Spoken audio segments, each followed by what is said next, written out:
All right, I believe we're live. We're live in Mortgage Loan Officer Network with our good friend Dan Keller from the Pacific Northwest. How you doing today, Dan? I'm great. I'm great to be here, man. Good to be on the show again. Awesome, man. So I know we were trying to do this Wednesday. Just so you guys know, we're going to try really hard to be consistent about Wednesday shows. Dan has such a fantastic booked up schedule, and he's so popular in his neck of the woods that sometimes he's hard to nail down. And we really appreciate your time, bud. You know, we were talking right before this call, and I want to jump right into this. I'm going to try to keep these calls a little shorter for you guys because I know you're all busy on Friday. Where you were 4 years ago and where you're at today, and some of the thought process and steps that you take, that's really what you wanted to share with the LO community today, right? I mean, you want what we want. We want the LOs to be better. We want them to find ways to have more freedom in their life and just figure out how to grow, right? Something like that. You know, that's what, yeah. You know, we were talking about that just a few minutes ago that, it's an honor to be here talking about this subject because it was just 4 years ago that, I had a branch manager. So let me give you a little, and I'm just going to be super transparent. I'm going to kind of give you my story, and hopefully this will resonate with many of our listeners. But about 4 years ago, I was at one of the top mortgage companies here in the Northwest. The name was Cobalt Mortgage. Had a huge presence up here. Well, they got bought out by a national company called Keller Home Loans. The merger, and Caliber is a great company, don't get me wrong, but the merger, as most mergers go, are pretty ugly. And, I tried my hardest to make it through. I lost my team, one of my team members, and at the time I only had one assistant. And it was probably the toughest time of my life. I literally remember sitting in my truck as I was driving across the state of Washington to meet a client with a mobile notary, and literally frustrated, emotional, ready to quit the mortgage industry. I literally was thinking, I'm going to go back to coaching college baseball and teaching. The money's not worth it. I'm done chasing, this career in the mortgage industry. And, I got invited to the core training, core summit. And from that, that was about a month later. And from that summit, I'll never forget one of the coaches. He sat down with me and he goes, "Hey, tell me a little about your business. How's your business?" And I mean, you're around people doing 100 million, 200 million. It was just insane. And I felt like a complete loser. The group that I went down there with were all the top dogs at Caliber in this area. And they were just killing it, $6, $7, $8, $10, $12 million a month. And, one of the coaches told me, he said, "Listen, this sucks. You're going through a time in your life and in your career that really stinks." And I was coaching at the time with, again, not great company. It just wasn't a good fit for me, but I was coaching with Building Champions at the time. And I'll never forget the core coach said, "You need to fire your coach, you need to fire your team, and you need to leave the company that you're at. And you need to literally hit the restart button and start over. And I'm going to tell you that's going to happen with you. I want you to coach. I want you to come into the core, and I want you to get some professional coaching." And, so I started on the CD program, right? And long story short, you guys, the first thing I made it a point 3.5 years ago to not be a better loan officer, but to be a better team leader, to be a better leader in general. And I needed to learn how to build a team. So I would say half of 2014, and I'd say the first third of 2015, I was reading books on leadership. I was reading Jocko's Extreme Ownership. I mean, anything that I could get my hands on in regards to leading, in addition to the coaching that I was getting, I was just ultra focused on that. And I'll tell you what, it was the best thing I ever did. It became crystal clear on who I needed to hire first, what I needed them to do, and what specifically those roles would do in regards to impacting me as a mortgage loan originator. And just ever since then, I've just been obsessed with leadership. I've been obsessed with people that run big organizations, loan officers across the country, that have teams and do it at a very high level.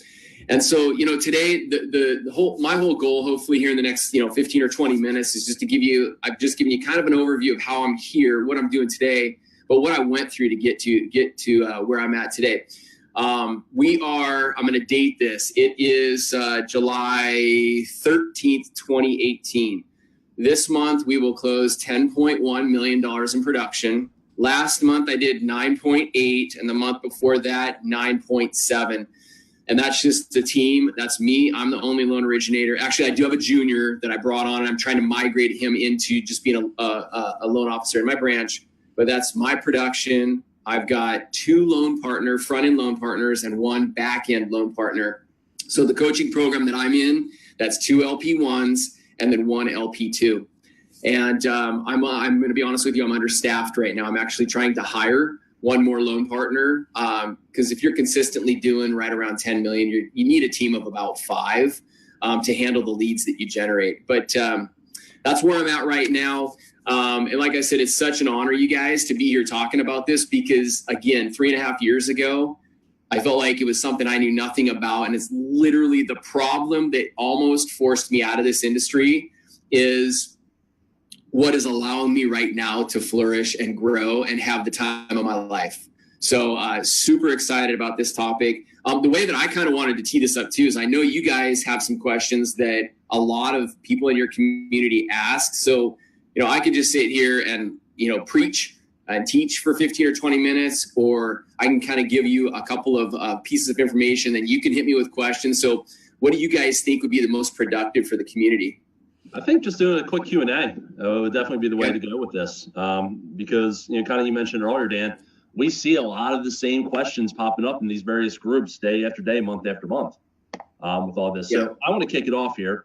So the first question I have for you is when you decided to go ahead and start over, right? New company, new team, all that kind of fun stuff. What was your first hire? What was the direction you took you did 3.5 years ago? You took get yourself to this point that you've closed, 28 million over, a 3-month span. Yeah. So the coach that was working with me 3 years ago said, the first hire needs to be what's referred to as an LP2. And this is what I teach my loan officers here, where I'm at up here in Seattle. And by the way, I'm with a company called Guild Mortgage up here in Seattle, Washington. So the viewers kind of know where I'm coming from and where I'm at. So what an LP2 is, and it's super simple how basically this is not me. I did not invent any of this stuff. And I think you guys know this as loan officers. Just tell me what to do. If you tell me that I need to do this on Monday, that I need to do this on Tuesday, just tell me what to do and I'm going to do it. Kind of like a soldier. I want to follow your lead and I'm going to get it done. And so at the time, my coach said, listen, you need to hire an LP2, and that's a back-end loan partner. And so what I did, you guys, is I went out and found someone that had some processing experience, had some loan experience. And the way that the loan partners work is an LP2 is contract to close. An LP1 helps manage your clients from lead to contract. So lead all the way through pre-approval, setting the meeting, and then your LP2 is contract to close. So the first hire was, hey, I'm going to go out and generate the leads. I'm going to continue doing what I'm doing, but I really need a loan technician. I'm a good marketer. I'm great face-to-face. I can generate business. Where I was struggling is with the disclosures and not necessarily structuring the loan, but getting the loan, gathering the conditions from the borrower and getting everything through processing and underwriting, and then dealing with any hurdles that might come up. So my first hire was an LP2, a back-end loan partner. So, by the way, I think just about every loan officer out there struggles with that. Yep. So I would actually be a great LP2. So if you are hiring, let me know. Okay. So you start off. Now, did you just go and say, hey, I'm just bringing one in because I want to make my 40 phone calls. I want to have my 10 face-to-faces. I want to break my bread and all that kind of fun stuff. Was that the goal here? I think the goal was when I was at Caliber. Okay, and I got to tell you the motivation. I had a branch manager there that I played college baseball with. I liked the guy, I respected the guy. The guy produces at a really high level. But he and his partner, I'll never forget this, and things happen to us for a reason sometimes in life. But he and his partner basically told me I was one of the worst loan reps that they'd ever seen. Worst producing loan reps that they'd ever seen. And that right there motivated the hell out of me to make a difference and to start focusing on being better.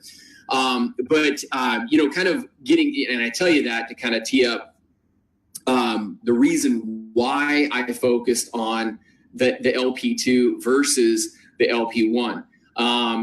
Yes, I can go out and generate leads, but my weaknesses were when I got that lead. My problems at Caliber and even at companies before that was, and we're wired the same way, you guys. We want to tell everyone yes, right? Oh yeah, I can close in 20 days. Yeah, no, $2 million jumbo, no problem. Yeah. The reality of it is we got to get through certain phases first. And so, we're wired to go out and produce and to hunt and bring a bunch of people in. And so when I made that decision to hire that LP2, I made it crystal clear.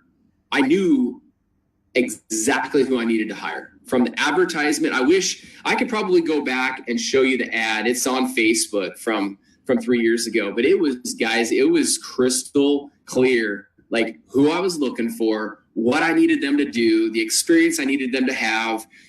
In my world, I wanted the LP. I mean, guys, it was even down to sex. Like I knew I wanted to hire a dude. I knew I needed a guy that I could just be like, dude, you sucked at that, man, or you effed up. And the previous loan partner that I had to walk on eggshells, right?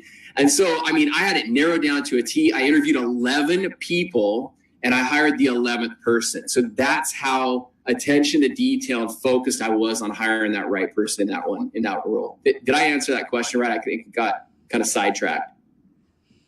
Yeah, honestly, dude, I took so many notes at this point that I think you answered the question plus some. Okay. So that's awesome. But basically that LP2 allowed you, it allowed you to go out and hunt, Yeah. and bring in the business. So you weren't sitting there with that situation of where's my next loan coming from? Where's my next lead coming from? Where's my next deal? How are we going to keep the lights on? You were out there just constantly hunting and then letting them basically, put it all together. So, well, you guys, I mean, it comes down to, it came down before I got in the mortgage industry. I was a college baseball coach and I was crystal clear on this when I was recruiting kids at the college level. And then when I was coaching them, like if I'm recruiting you to be a center fielder and a leadoff hitter. I'm not recruiting you to maybe bat you fifth in the cleanup position or in a power position and bring you into third base, And so I was crystal clear on what I'm good at. And if I'm going to produce at a high level, and that's what I wanted to do, I knew that I'm good at building relationships. Like you said, I'm going to make the 40 phone calls. The 40 phone calls are to get the break red meetings. They're to get the face-to-face meetings so that we can then be in a relationship to then earn business, right?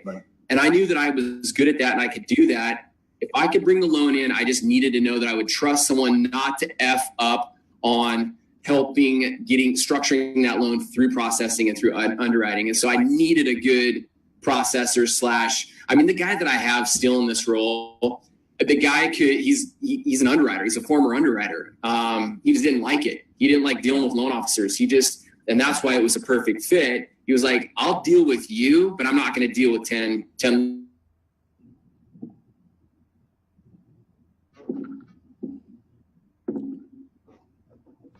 Officially.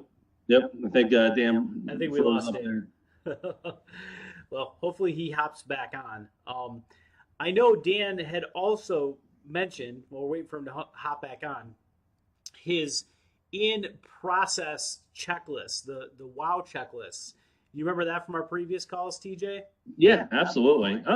Actually, I'm telling you right now, if you go back and you hunt down our first call with Dan from, I think it was October or November, and you look at that and then you combine it with this call, that right there is going to get you, oh, he's back. Man's back. So, but that'll get you everything you need to do to be successful. So, Dan, I want to ask you just one question off topic, then I want to shut up and let Fisher actually have some FaceTime here.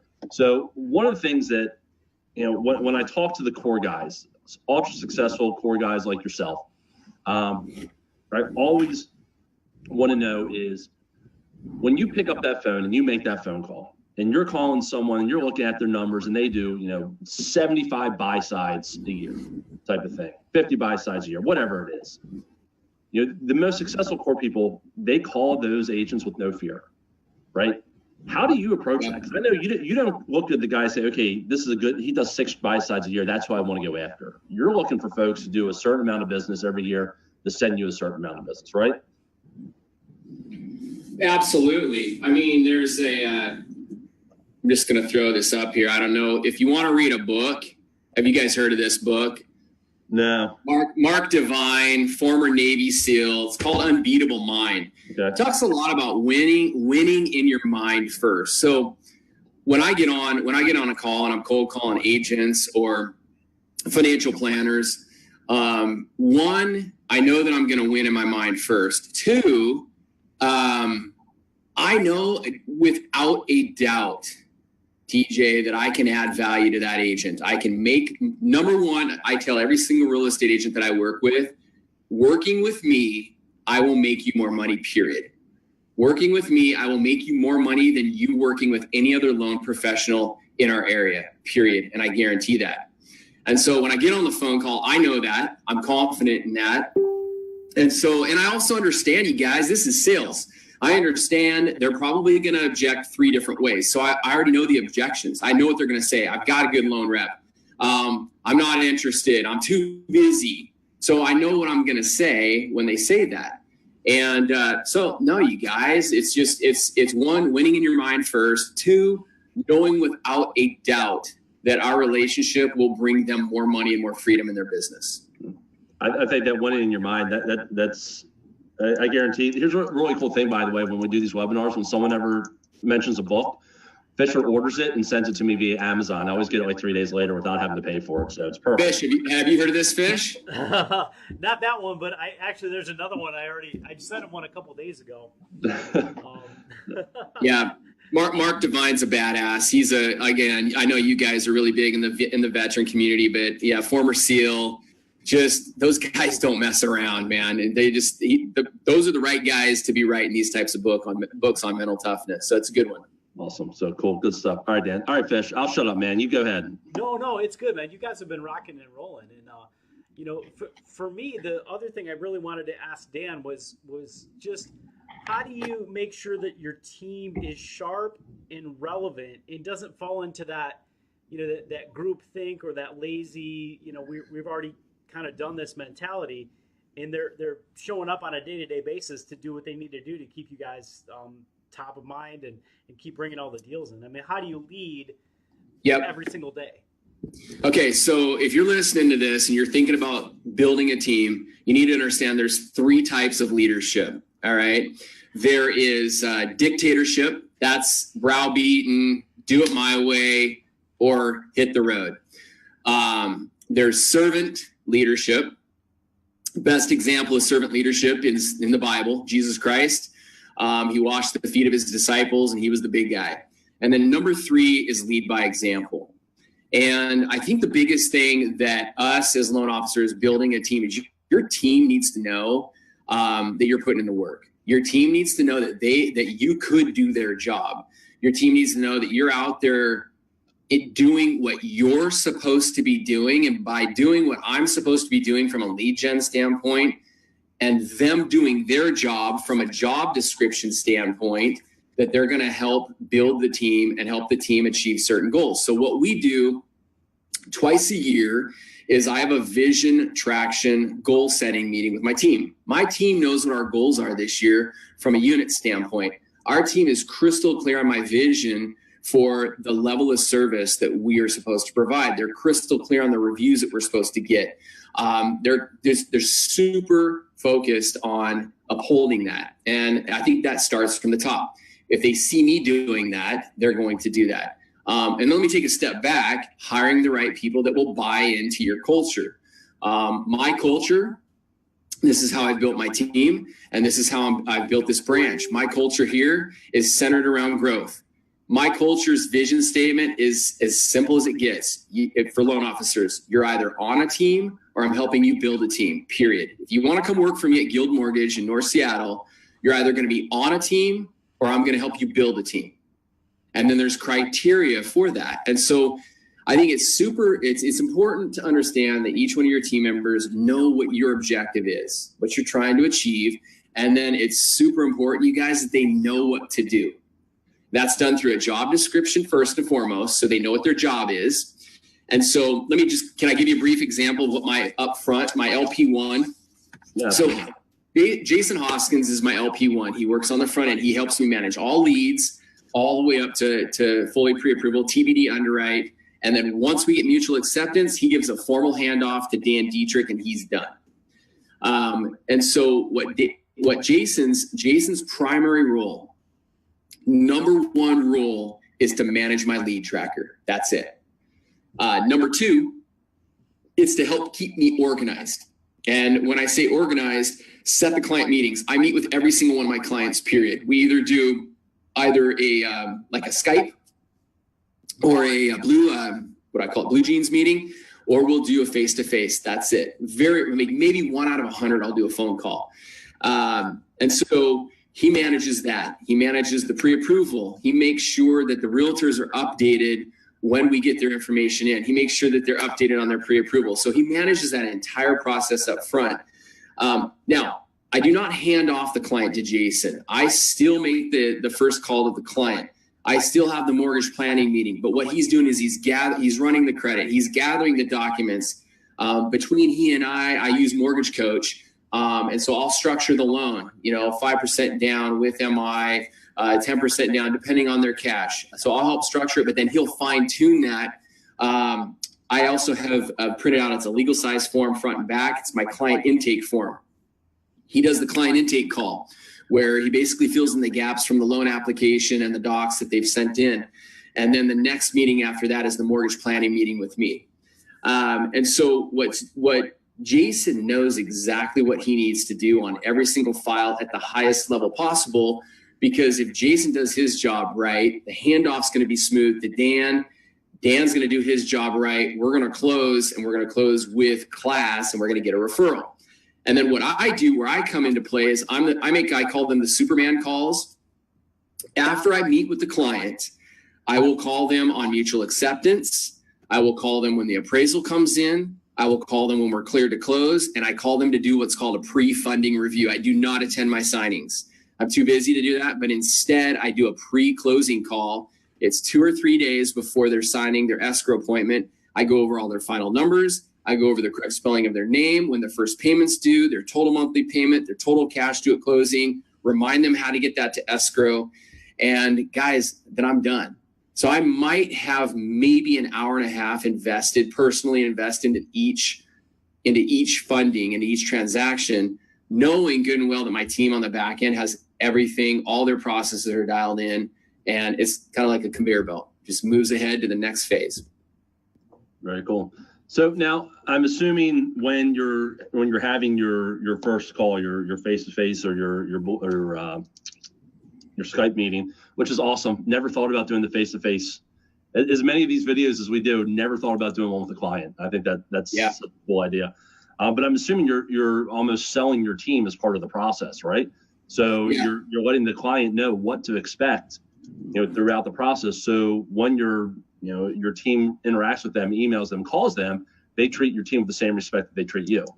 Oh, absolutely. And a couple different levels. And so what I'd like to do is and I'll sketch this out for you guys, how I do this from start to finish. I have a protocol for everything. So from the beginning, when they get referred to me and I make the call, after I find out about what their timeline looks like, what their goals look like, and their current situation, what I'll do is I'll tell them what to expect next. I'm going to email them a link to my concierge page. There's a 3 or 4 minute video that I want them to watch. It explains what is going to happen next. It explains my team. Then I tell them they need to follow step 1, which is my client intake form, which is an online app. And then number 2 is my concierge packet. It's a PDF, kind of like an ebook. In that, I talk about my team. So in that, they're going to find, I just printed off this slide for you guys, and I'll give you guys the link. But in that, they're going to see a picture of each one of us and what specifically we do. And then during the process too, when the loan gets handed off, they're going to get an email from Jason that says, hey, it's been great helping you with your pre-approval. Congratulations on mutual acceptance. Dan Dietrich, our production manager, is now going to help work with you, Dan Keller, and your real estate agent with title and escrow all the way to closing. Of course, if you need me, I'm here to help, but Dan Keller, Dan Dietrich are going to take really good care of you. There's the handoff. Within 24 hours, Dan Dietrich calls them, does his introduction call. Dan Dietrich, by the way, is my LP too. He calls them, does the intro call, and then it's business as usual there. So it's a clean handoff. I got to get back to your question though before, because you asked me how I keep everyone on task. Like, how does my LP1, how does my LP2, how do they stay on task? Every single morning we will do a team meeting. And I don't want to say every single morning. I'm supposed to do it every single morning. Sometimes we don't. If I don't, I just phone it in. But from that team meeting, I have my clients, I have my team. Each of them have a to-do list. It's super simple. They know what to do that day. And then what we really talk about too in that meeting is what came in overnight and what is, they call it in the core, they call it a big rock. What is something that's holding you back or getting in your way? Let's address it. What can I do to help? What can maybe another loan partner do to help? We work on that first thing in the morning and we move on to our to-do list after that. So every day there's accountability. It's not like, it's a free for all. I wish it were that easy, but it's not. You actually have to manage your team daily. Awesome. I think that's one of the hardest things that we have as loan officers is because this is such a business that there is so much freedom to it. Mm-hmm. And there can be so much freedom, but that freedom can also lead to complacency. So actually truly running it as a structured business, everyone that we've interacted with that does that, they have success. Yeah. So those of us who run it just as I said, as a free for all, and your days kind of, you're not running a calendar, you're not holding your team accountable, and you don't have assigned tasks, and everyone's just kind of like, I got to go get some business today. Yeah. They're on the proverbial roller coaster at all times. You got to manage your team, you guys, and it's a part of being a leader. If you're just hiring one person as a personal assistant, even starting out, you got to meet with them every day. They got to know what to do. They need guidance. They need training, and then you've got to develop rapport with them too. I mean, I ask each morning, I ask my people, how was your night? How was your day? What's going on? And so it's an opportunity to connect with them and to grow with them. But, we also use it as a training opportunity too. If we took our licks on a loan and got beat up on something, we can learn from it. If a new guideline change comes out, we address it. Hey, did everyone hear about this? Yep, done. So we log that. So those morning team meetings, non-negotiable, man. It's super important that you do that. I dig it. Cool. Well, Dan, we appreciate all the insight and the leadership tips. I know there's a lot of folks that are trying to dive deeper into this, but like you said, the first step for you was continue to hustle and getting that LP2, that person that could really handle your business. And I've watched a lot of LOs that I know over the last 3 or 4 years stay in the same spot, and I've watched a lot of them grow. And I think it's very, very common that the ones I've watched grow actually had that person in place. So if anybody has more questions or tips on that, drop them in this comment section. I know that's sometimes the hardest hire that you make in your career. And, you mentioned you put ads out there, you kept your eyes open, you talked to a lot of people. You didn't just hire the first person to walk in the door or try to train somebody with no experience, which I think a lot of people do. You got to find that person that has some technical ability, the more the better, processing and underwriting, to put in that role. And that's really key. So, that first hire, you guys, has got to be someone with experience. Don't make the mistake that I made back in 2012 when I hired my first assistant. I hired the first person that came along, and she had very little experience, and it ruined a great relationship. She was a great gal, great person, And I just had her doing things. Again, I had a cleanup hitter hitting leadoff. I had her out of her element. I wasn't providing the right training. So here's a couple of tips. Your first hire needs to be an LP2 with some experience. Your second hire as an LP1 does not need to have any experience. All the forms and checklists that I have, literally someone with a really great personality, and I want work ethic and personality, attitude, can do the LP1 job, and they can learn loans. They can follow the script. They do not need to be licensed because they're not talking rate or program structure. So your LP1 can then help you manage leads and manage the intake. Guys, when you master the LP2 and the LP1, when you master those first two hires, it turns into, okay, let's scale this and let's just repeat. Okay, what do I need next? I need another LP2. Or I may need someone to help me manage my leads. I'm generating a crud ton of leads. So then you go out and you hire another LP1. It's the first two hires are going to be the toughest. After that, you'll get it down. We got one question, Dan, if you got time, and then we'll probably wrap this up. It's close to half an hour. Yep. Brady is asking us, when you're marketing to realtors, do they ever come back to you and say, hey, you're too busy, you're too big, I want somebody that's more one-on-one, I don't want to be bounced around. How do you handle that objection when it comes up? Well, great question. And so what I do up front is I tell them I don't sell me because I suck. I suck at loans. I really do. I'm good. I know enough to be dangerous. I don't want to say I suck. That's bad. I know loans, but I don't know underwriting guidelines like some great loan technicians like TJ. Dan Dietrich, my LP2, literally is a loan guru. 15 years experience in the mortgage industry, former processor, former underwriter, incredible personality, which you never find in underwriters, by the way. So, I sell my team. I sell service, and I sell how savvy and smart my team is. And by partnering with us, by being associated with us, we're going to help you make more money. I'm going to guaranteed on-time closings. We pay you $1,000, pay your borrowers $1,000 toward their closing costs. My team, we're going to update you every single Tuesday and Friday.